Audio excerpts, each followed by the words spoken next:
5 teknik halus yang digunakan oleh narsis untuk mengawal mangsa tanpa kita sedari. Sebelum tu, kalau korang belum follow, klik link follow untuk dapatkan banyak informasi yang menarik. Pertama, mereka menggunakan love bombing. Awal hubungan, mereka sangat manis. Beri perhatian, pujian, hadiah. Tujuan dia bukan cinta sejati pun nak perangkap korang. Buat korang tergantung secara emosi. Bila dah melekat, bila dah dapat rasa cinta tu, mereka mula tarik balik semuanya. Even diorang minta balik semua yang diorang bagi tu. Nombor 2, gaslighting. Ini yang bahaya. Itu taktik yang membuatkan korang rasa ragu siapa diri korang yang sebenar. Contohnya, dia selalu cakap, kau ni lampau sensitif. Kau tu tak tahu, tak ada harga diri. Itu bukan apa yang aku cakap. Itu bukan apa yang aku maksudkan. Dia macam putih-putih balik. Bila kita cakap, kau cakap aku macam ni ke? Itu bukan maksud aku. Mereka akan buat korang rasa gila pada mereka lah. Yang terutamanya. Nombor 3 ialah silent treatment.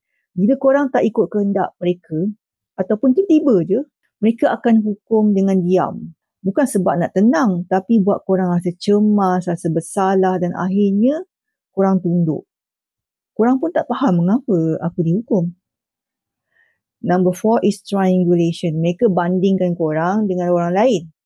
Tengok tu pandai dia buat ni. Dia lagi faham aku.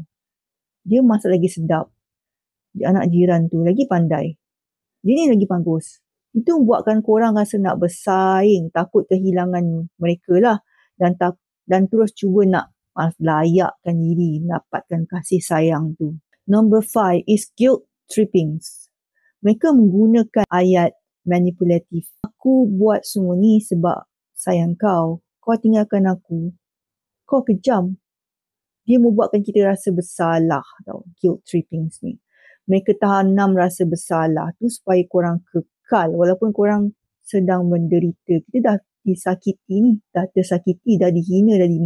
Dah dimanipulasi.